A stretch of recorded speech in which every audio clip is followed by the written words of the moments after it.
Welcome back to the Frozen Forum podcast. We have insane news to announce. You guys won. You guys did it. There's somebody who actually won our giveaway. It only took 3 episodes. It only took 3 tries. The third try, as they usually say, was third. How's that saying go, Nathan? Third time's a charm, baby. Let's go. Third time's a charm, baby. There we go. We got it. There's not only did it work on the third try, it also worked for 3 of you. But we told you at the beginning of this giveaway that we were not going to be splitting this $50. And so we have a challenge. We will be contacting the winners. So even if they don't watch this little clip, they will know that this is what they have to do. We will be asking them to drop a comment on this podcast full-length video on YouTube. And whoever gets the most likes on their comment is going to take $50 straight. That's it. Straight e-transfer. That's it. Get your friends, get your mom, get your grandma, get your dog, get everyone to like your comment. Make other accounts. I really don't care, to be completely honest. Like, I mean, it's $50. Figure out what it's worth to you. There's 3 of you. You only have to beat the other 2. I don't think we can encourage people to make fake accounts just as YouTube. Sure, whatever. Okay, well, you get my point. We can't check that, so. No, get down there, get some likes on that comment. We'll set a cutoff a week from whenever it gets posted. Whenever the video officially gets posted on YouTube, you have a week. And after that week, we will be giving it away. Easy peasy, just like that. Easy peasy. All right, let's get into the actual podcast. Nathan, welcome. It is another Wednesday. We are recording another podcast. There have been 3 Montreal Canadiens games since that last podcast, and you were at one of them. It is another week where the Habs are over 500 for that given week since we recorded the last episode. And the game that I went to, we got no points. But what I will say, it was a fantastic game. Regardless of what side you were cheering for, one of the most entertaining games I've seen in a very, very long time in person. The Sabres. The Sabres they're the real deal, man. I don't know what to tell you. I'm sure it's something to see on TV, but watching it in person, seeing Tage Thompson skate around everyone like a ballerina, just spinning, doing God's work. He had a point on every goal in that game. The Sabres won 5-3. Tage gets a hat trick. The arena's buzzing. But on those 2 other goals, he gets the helpers too. Like, Tage Thompson. I'm speechless. I don't know what else to say about this guy. Speechless. Nathan is sometimes speechless on this podcast, but this is a notable one. This is a very notable one. Another thing that had me speechless. Maybe we'll throw in the clip right here. It was that 5-on-3. Ivan Demidov. Perfect, crisp shot. I got the video right behind the net, and you'll hear there were some weird noises going on after that goal was scored. But it was a thing of beauty, let me tell you. Thing of beauty. I mean, look, that game, there's a lot of penalties in that game, and we give up a lot of power play goals, which end up hurting us. But we were in it through the whole thing. It was 4-3, and they got the empty netter. Close game. In it till the end. I'm telling you, it's going to be a great playoff series. Give me round 1, Buffalo, Montreal, man. Every game, overtime. It's going to happen. It's going to happen, man. Yeah, no, it's would be crazy. It'd be really nice to see the Buffalo crowd get some playoff games and then be able to strip away any happiness that they had for a small amount of time. Hey, this is us assuming the Sabres are making it and that we're making it. Just so we can talk about this, the Columbus Blue Jackets, as of now, are second last in the East. The Columbus Blue Jackets, they are a solid team, but for them to be second last in the East, that just tells you how deep this is. Montreal's in a playoff spot. Buffalo has the first wildcard spot, but honestly, it's anyone's playoff race. It is anyone's playoff race, and I mean, like, even just going right up to Tampa Bay. Between Columbus and Tampa Bay is 15 points, and that's the second last in the East and first in the Atlantic. 15 points sounds like a lot, and it is, right? Don't get me wrong. It's a lot of points, but it's usually more. I mean, you look at the West right now, second last in the West is 20 full points behind the Colorado Avalanche, 30 full points.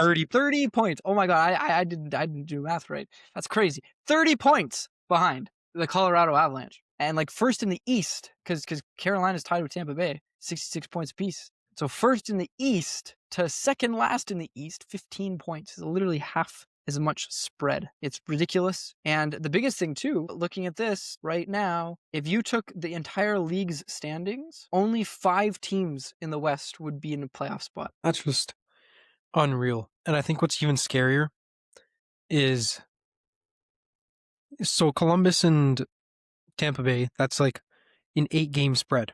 There's still 32 games for most of these teams to be played, except for one team, who is lower than everyone else, and it's the Colorado Avalanche.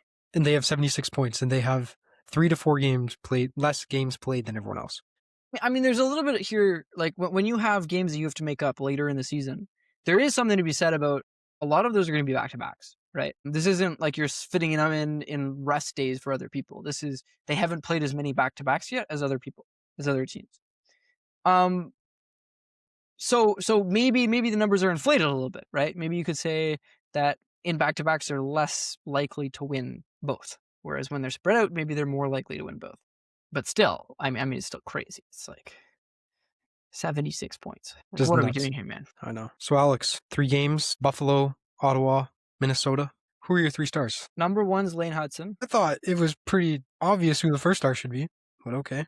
Number 2 is Cole Caufield, and number 3 I'm giving to Ivan Demidov. I completely agree with you. I would just swap Caufield and Hudson. Look, Hudson's something else, man. I don't know if you were watching the game last night. In every intermission, it was basically just 20 minutes of comparing Lane Hutson to Quinn Hughes. And is he better? Can you say that again for a He's clippable a lot better than Quinn Hughes. Lane Hutson is better than Quinn Hughes now, not back when they were both the same age. Oh, Quinn Hughes today, 20 whatever number of years old he is a worse player in the NHL than Lane Hutson. And anybody who doesn't agree has not been watching Lane Hutson. You heard it here. You heard it here, folks. Listen. I'm not even coming up with this by myself. This is straight from the mouth of the legendary, iconic role model for Nathan DaCosta. PK Subban is on the Lane train, baby. He's on it. He's saying Lane Hutson is on that Norris ballot. And not only is he on the Norris ballot, he's in the Norris conversation. He's got a chance to actually take it home. That's crazy. This kid is 22, 21. I mean, 22, 21? Is he still 21? He is...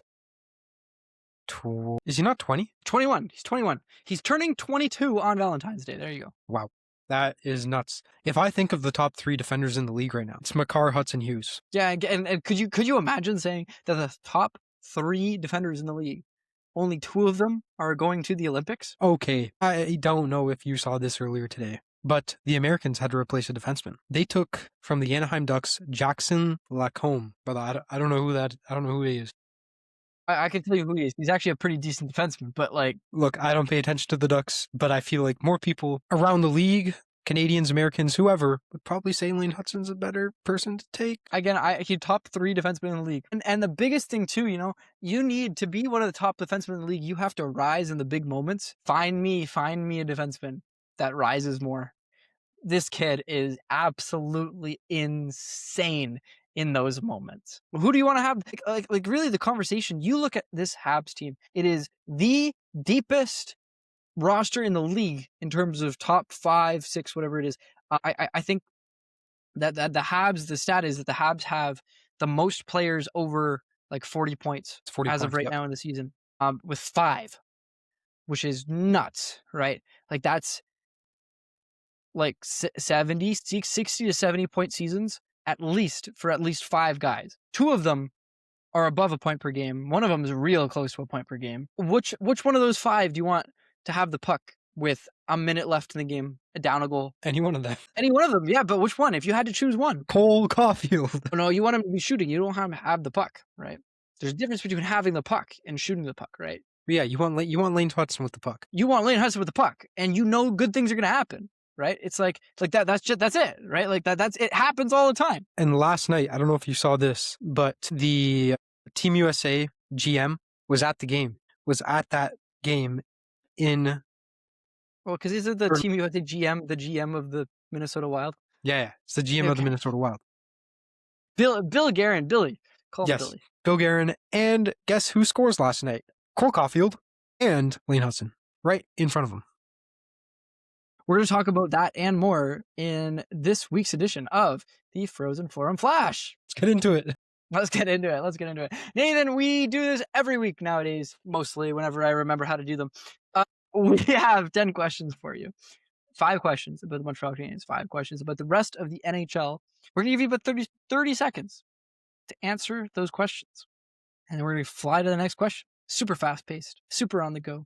You were just talking about it. Our first question revolves around Cole Caufield.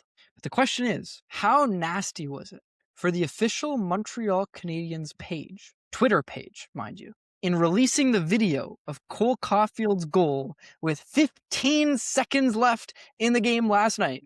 They released the video, and the caption just says, at USA Hockey. Really? I did not know that. Look, you all know Iceman in the NFL. It's Caleb Williams. I think the undeniable Iceman in the NHL this year is Cole Caufield. He has to be blowing out. He has the most game-winning goals by far this season. I'd guess that the next person is probably 7 or 8 goals below him. That's how clutch he's been. Cole Clutch Caufield this season. Like, unbelievable. Team USA snub. I've said it before. I'll say it again. I'll die on this. It's tough. But yeah, he's proven why he deserved to be on that team. He has indeed. We're going to talk about the other guy you were talking about missing the Team USA picks, Lane Hutson. I actually have 2 questions about him. So we're going to take question number 2, specifically about him and what PK Subban said about him. PK Subban said he is in the conversation for the Norris and that, yes, he has a chance to win it over Cale Makar. Do you agree? As of now, no. The Colorado Avalanche are on pace for a record-breaking campaign. You have Nathan McKinnon leading the way with Cale Makar and then a bunch of other guys right behind him. As of now, I think it's rightfully Makar's. But if Hudson, what he's been doing this past, 5 games, he has multiple goals, boatload of assists. And if the Habs are one of the top teams in the Atlantic, I would say yes. Yes, he will win the Norris. He could, he might. We'll have to see. We're going to talk about that one more. But we're going to go to question number 3, also revolving around Lane Hutson. Question for you, Nathan. Is Lane Hutson a Jedi? He plays mind tricks on these guys. They're going the wrong way. They're skating the exact wrong direction as he's going. He just dipsy-doos around everyone. Well, did you see his hit on a Minnesota Wild player last night?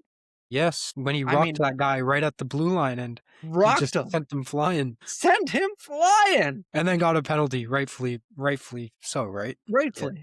Well, yeah, because he used the Force. I mean, like you're not allowed to use the Force in hockey, Nathan, because he's a Jedi, right? Until you get caught, and then you get penalized for using the Force.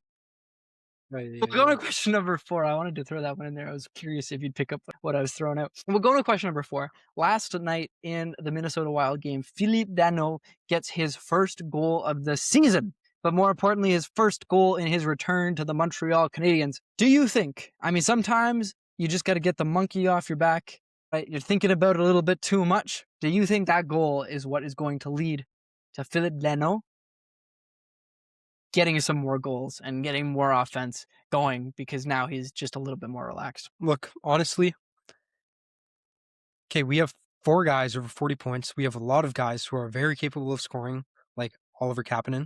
Josh Anderson's been pretty hot recently. I do not care if Philippe Danault is a big goal scorer. He has been so good defensively. You mentioned it last podcast, and I kept an eye out for his defensive play these past few games, and you notice it. There are no goals being scored when he's on the ice. He's on the penalty kill, and our penalty kill, it's been pretty good besides that Buffalo game, but otherwise it's been pretty good. And yeah, 5-on-5 hockey, he's just a demon, and I like to see him get some more points. I don't care if they're goals or assists, but I am completely fine with his play right now. We'll go question number 5. We have some people coming off of the injury reserve. Kirby Dach plays his first game a long time. I think since game 5 of the season. Keep in mind that was game 50, so misses about 44 games. Kirby Dach's back. Caden Gooley's back. How do they look? What do you think about them? Are the Habs now one of the deepest teams in the NHL? Gooley looks like he hasn't skipped a beat. He's moving very well on that line there. Dach, yeah, the Habs are one of the deepest teams in the NHL. That was not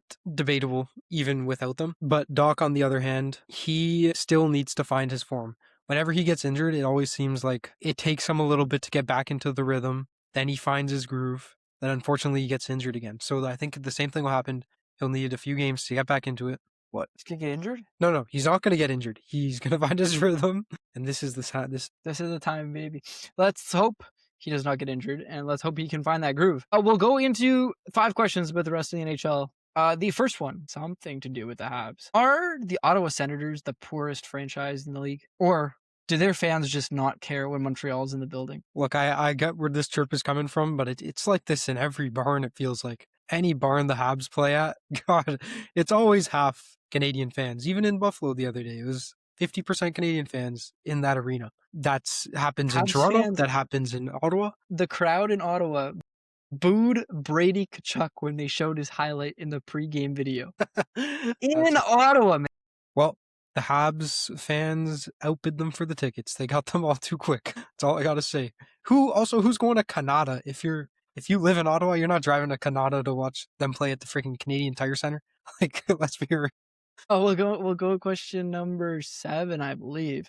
We've been talking about them, those Buffalo Sabres. You said they're good. How good are they? Where are they going to finish this season in the standings? This team's deep, man. This team's talk about the Habs being deep. The Sabres are not quite, but they are damn near. Like, these prospects that they have, these younger guys, like this Noah Ostlund kid. I don't know. He's been putting up, like, I don't know if you've heard of him, but you'll see him when you see him in the 31st.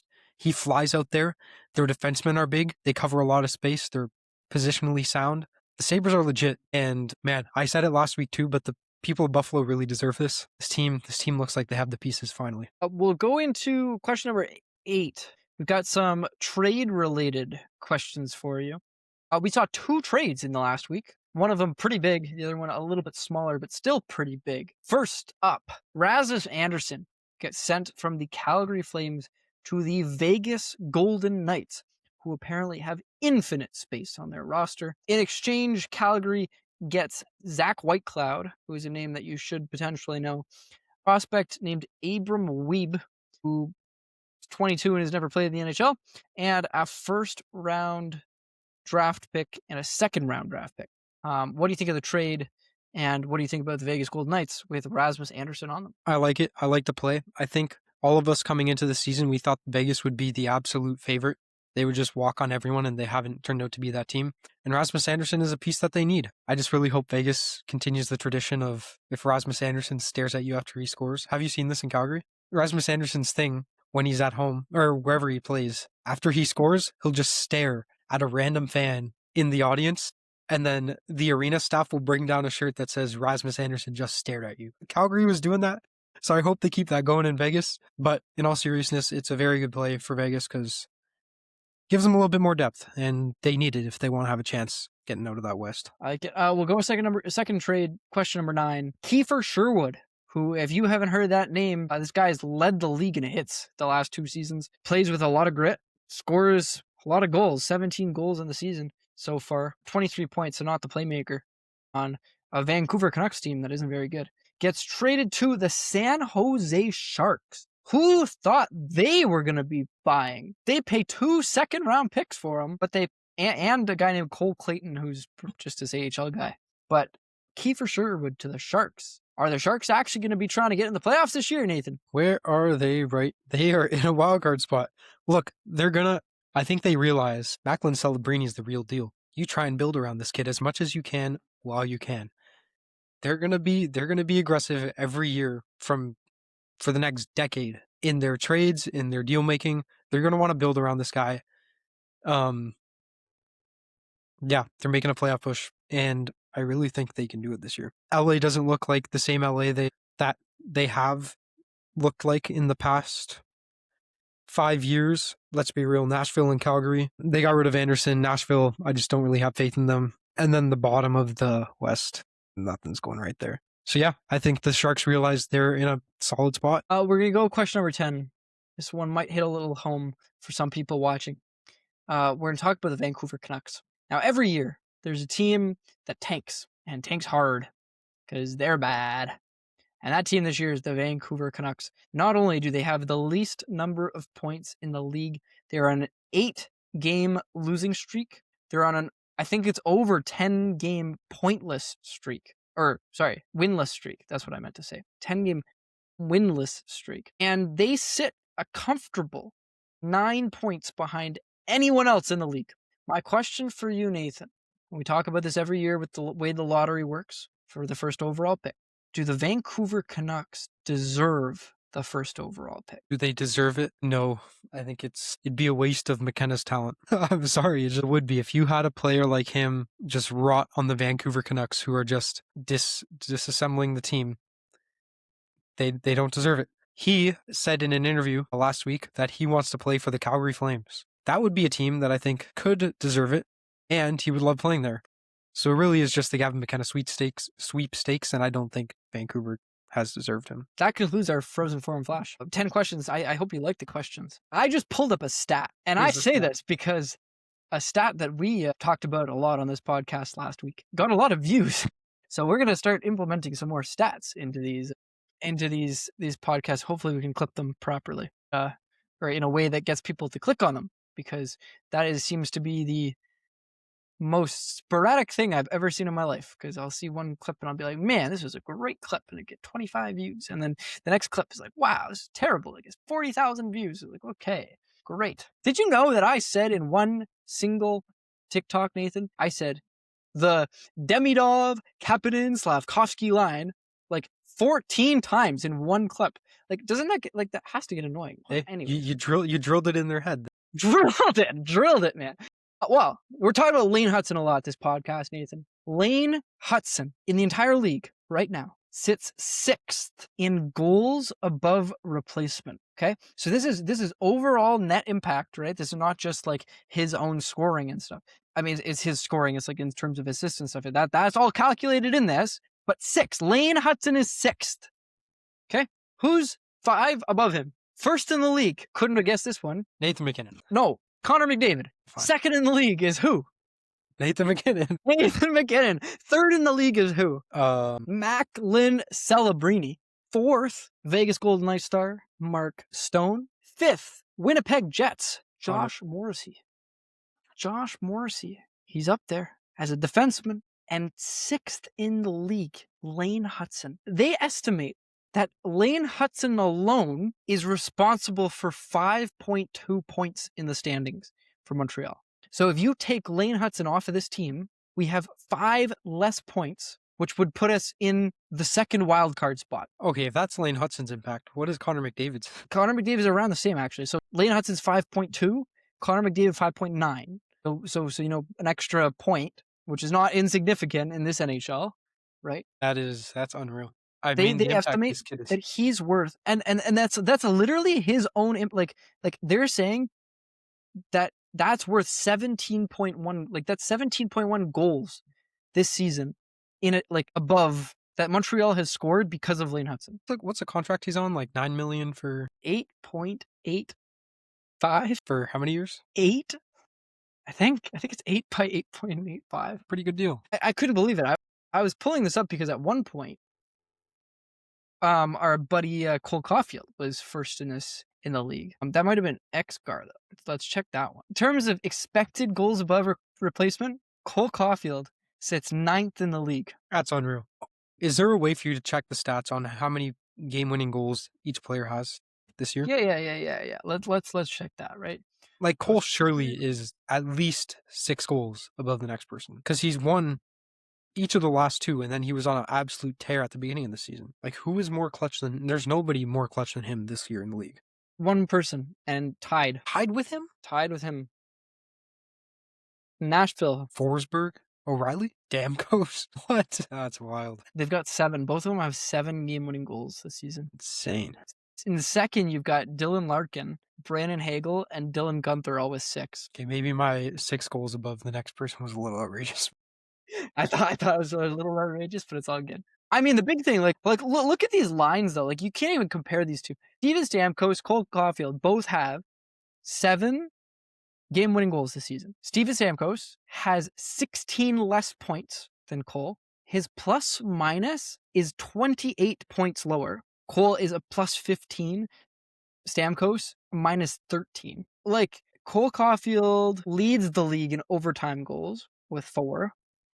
Stamkos has 3. That's crazy, actually. Yeah, it's hard to imagine that Nashville's winning in overtime. As a side note, though, I wanted to talk about this. The standings. Do you know how many games have gone to overtime for us? For the Habs? For the Habs? And how many? Okay, we have 28 wins on the season. 18 of them are in regulation. We have won 10 games that have gone into extra time. We've lost 7. We have 17 games out of 50 that have gone into overtime. Is that the highest in the league? Like, is there a way for you to see that? I don't know if there's a way for me to do it. Okay. I could excel it quickly. No, that's fine. But that's just 33% of our games are going to overtime. I mean, yeah, you look at this freaking... Like the Los Angeles Kings have 13 overtime losses. 13 overtime losses.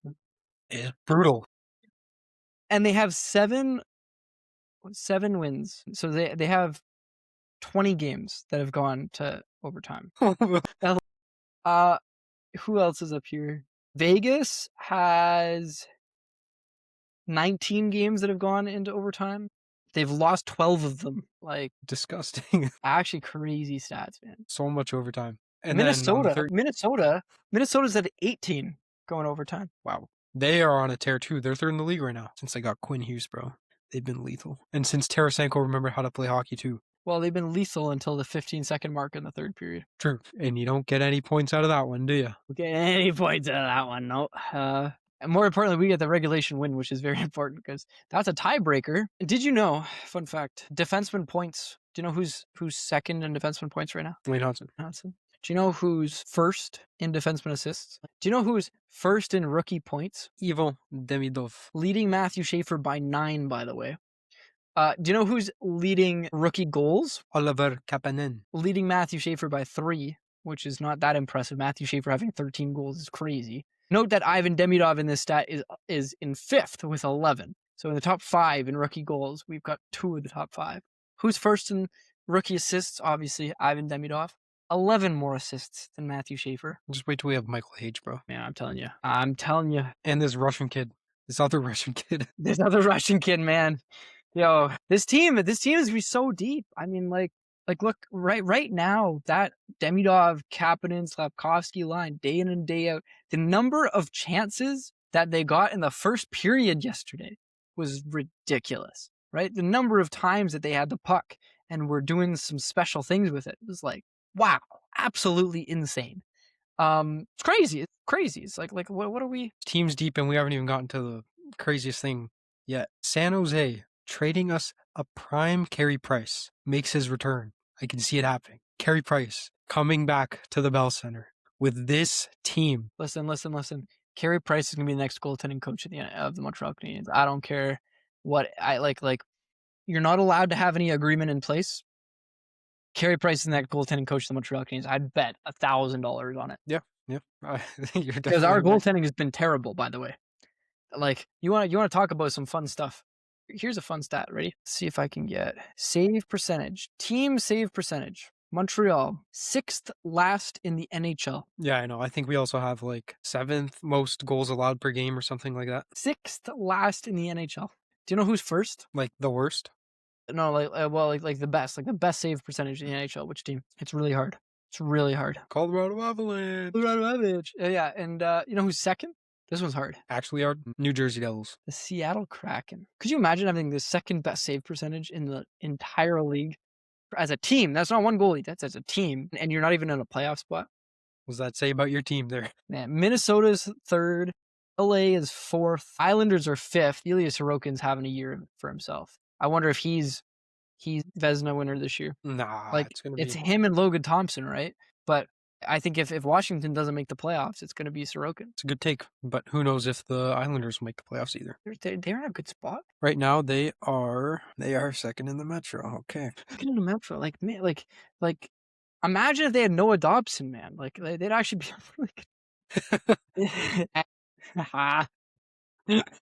Montreal, 63. Hey, man, might have to throw maybe a few dollars down on the Montreal Canadiens to win this whole Eastern Conference thing. I'm telling you, the East is wide open. There's not ever been, and you can tell me whatever you want about the Tampa Bay Lightning being back and whatever else. I don't believe it. I have not seen anything that makes me suggest that this team is going to be good in the playoffs. Absolutely nothing. They were terrible last year, losing the first round to the Leafs of all people, right? You're going to lose to a team. Don't lose to that one. That's the easiest, historically, one of the easiest teams in the league to beat in the playoffs. It is what it is. They're not making it deep. You know who is a real threat though? These freaking Detroit Red Wings. I don't know if you've looked at John Gibson's game. John Gibson. Look at his stats over the last few games, because he has looked unreal in net. I haven't looked at his stats, but just based on his play, seems like he's not letting in a whole lot of goals. Solid Yes, best goalie in the league in terms of GAR. I mean, I say that, and let's see if I can find players on the Montreal Canadiens. Oh, Jacob Fowler's third. Jacob Fowler played 10 games, okay? He's got a higher goals above replacement than either of their other two goalies. Jakub Dobeš is second on our team.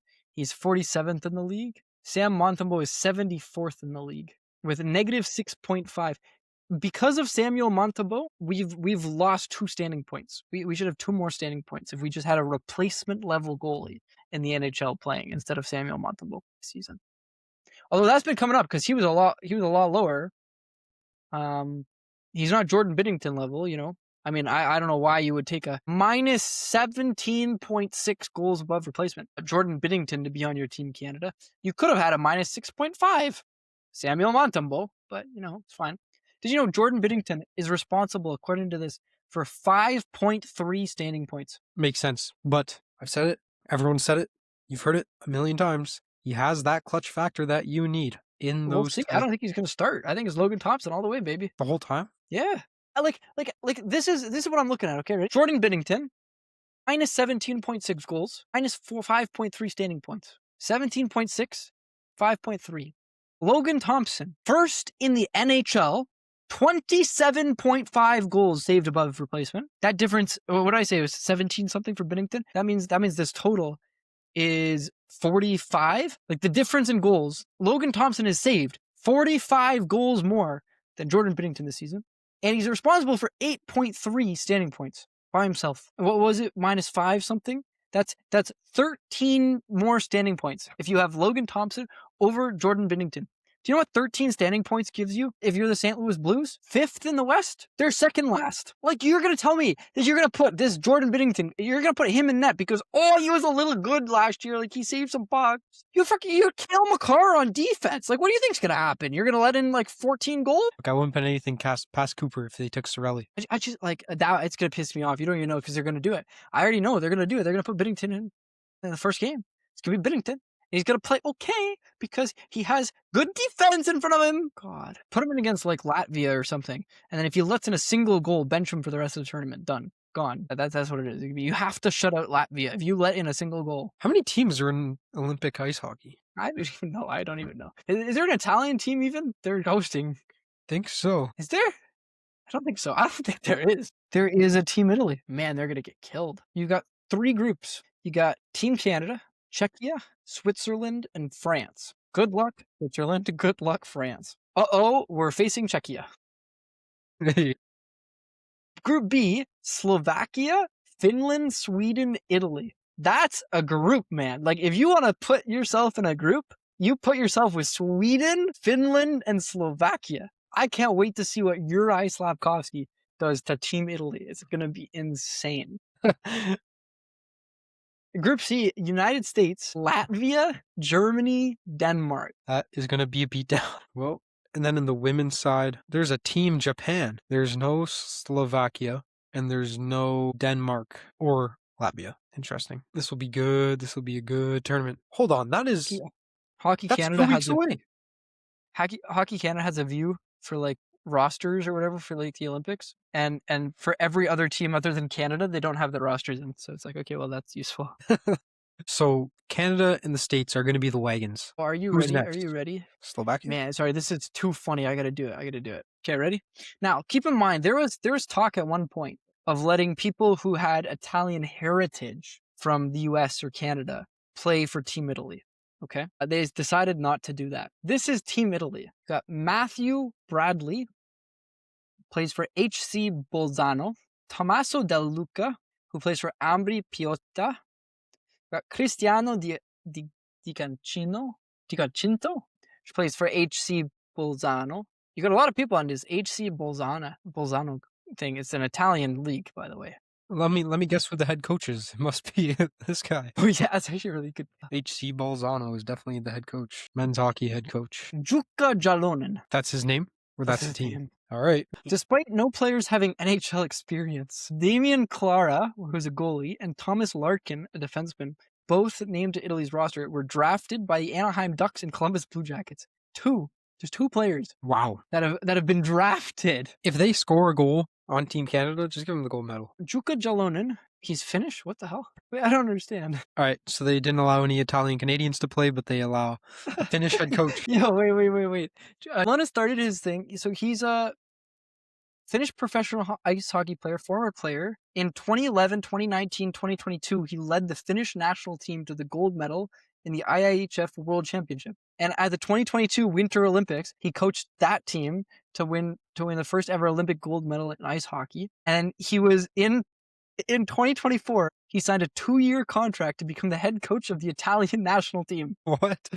That's crazy. Listen to this. This guy, he says he wants to raise the level of Italian hockey before the 2026 Winter Olympics. He mentions that this is a very good challenge at an unknown level. Also noted that he lived in Italy for a year and likes the lifestyle there. Wow, that's all you need.